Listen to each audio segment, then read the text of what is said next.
número 2, disuasión. En este bloque abordaremos temas como la definición, marco de la disuasión, nuevo encuadre de la disuasión, consecuencias criminológicas, delito y la praxis. Definición. Del latín disuasio, que significa acción y efecto de conseguir que una persona cambie de opinión, tenemos que la disuasión es el acto y el resultado de disuadir, hacer que alguien desista de algo o modifique su opinión. Puede ser una acción que se desarrolla con la intención de evitar otra considerada dañina o peligrosa.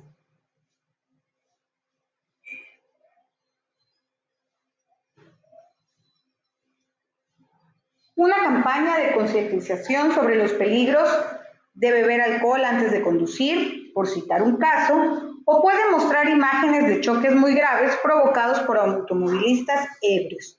Con dichas imágenes se busca disuadir a los conductores de consumir bebidas alcohólicas. Se denomina teoría de la disuasión al postulado que alude a la existencia de una estrategia para conseguir que un rival no inicie una determinada acción.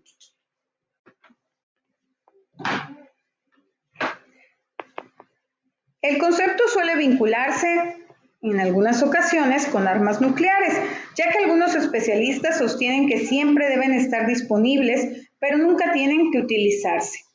De acuerdo a la teoría de la disuasión, que un Estado tenga la capacidad militar de destruir a otro, sirve como disuasión para que otro país no realice ciertas acciones, aun cuando el primer Estado no haga uso de su fuerza.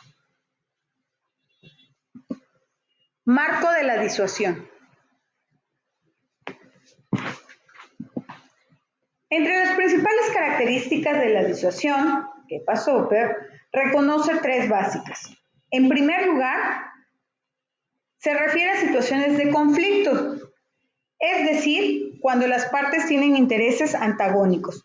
En segundo lugar, los únicos protagonistas que pueden participar en una relación disuasoria son los estados. Por último, el tipo de amenaza que tiene la disuasión como esencia está asociado al uso de la fuerza. Además de las características, los teóricos se han dedicado a clasificar la disuasión según algunos criterios. Se ha clasificado por tipo de acción, época, beneficiario, iniciativa y uso de la fuerza. Por acción se divide entre disuasión defensiva, que trata de evitar una acción del adversario que resulte perjudicial para el disuador, y la disuasión ofensiva, que trata de evitar que el disuador se oponga a una acción que el disuador lleva a cabo. Por época, hace la distinción entre disuasión clásica o racional y disuasión perfecta.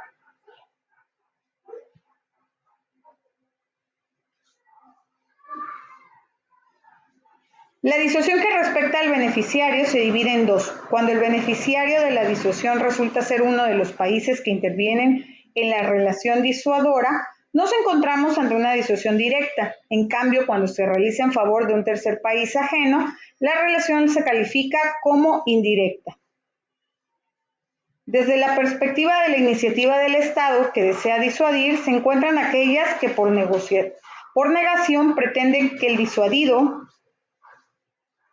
no actúe por temor a un daño mayor que los beneficios que espera obtener con esa acción.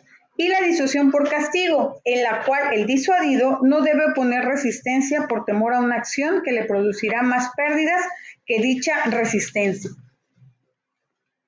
Haciendo referencia al empleo de la fuerza, se encuentra la disuasión total, cuando se afectan a todas modalidades de fuerzas posibles que pueden llegar a ser utilizadas por el adversario, y la disuasión limitada, cuando solo afecta a ciertos sectores dentro del uso de la fuerza. Nuevo encuadre de la disuasión.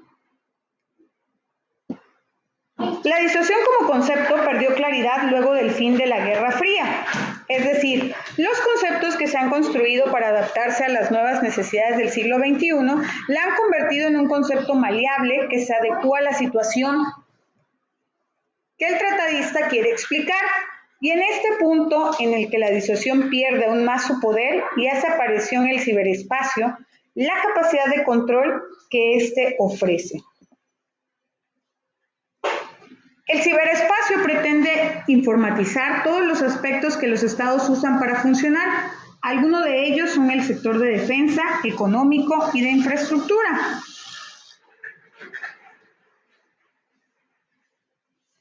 Definir el alcance que puede llegar a tener la estrategia de control a través del ciberespacio exige un estudio del entorno cibernético como un nuevo dominio, las acciones que se pueden llevar a cabo a través y gracias de él.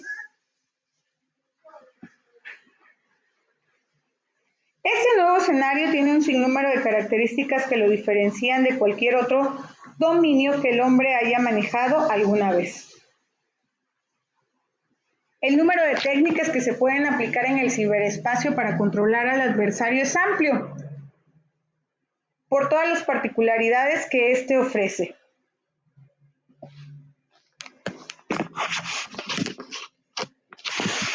Otra forma que permite ejercer el control por medio del manejo de la información es el espionaje mediante el ciberespacio. La información que se obtiene puede ir desde secretos de seguridad nacional hasta propiedad intelectual de identidades públicas y privadas.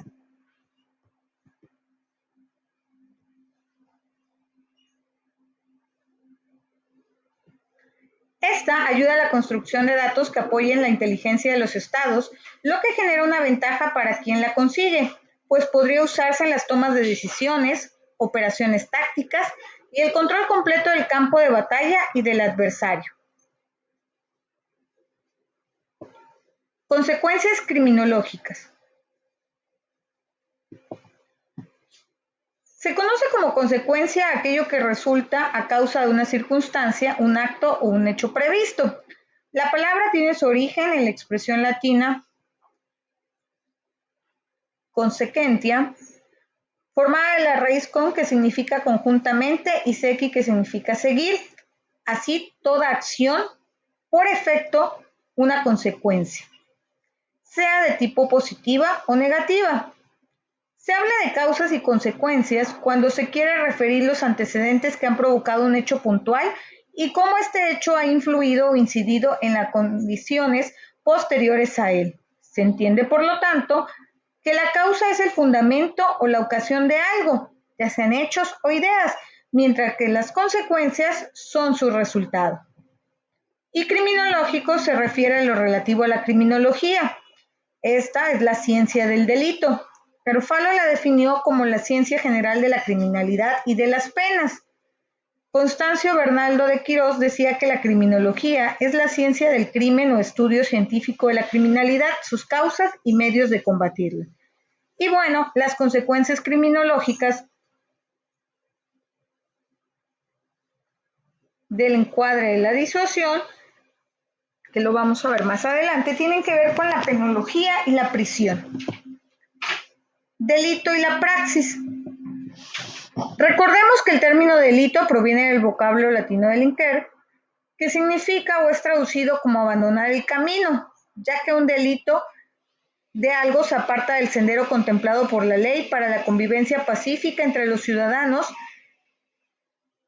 que se acogen a ella. En esa medida, qué cosa es y qué cosa no es un delito se establecen los códigos apropiados del ordenamiento jurídico de cada nación.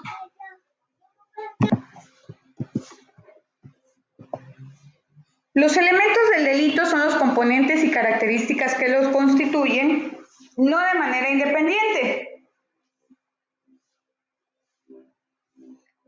Y se clasifican en acción u omisión, tipicidad, juricidad, grado de culpabilidad, imputabilidad y punibilidad.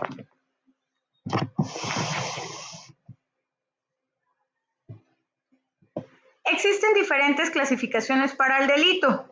Algunas de ellas son, de acuerdo a la forma de la culpabilidad, tenemos delitos doloso, delito culposo o imprudente, delito preterintencional. Según la acción cometida, tenemos delitos por comisión y delitos por omisión, y este a su vez se divide en omisión propia e impropia. De aquí surge lo que es la praxis, que se traduce como acción o práctica. Suele usarse en el ámbito profesional y académico para aludir al paso de la especulación a la práctica o a la relación dialéctica entre ambos conceptos respectivamente. Se vincula a la teoría ya sea como oposición o como principio complementario. Puede entenderse como la materialización de la especulación teórica, por ejemplo, la praxis profesional, o como la práctica concreta de la vida histórica, a partir de la cual se genera una teoría, un marco de interpretación de la realidad que permita su transformación.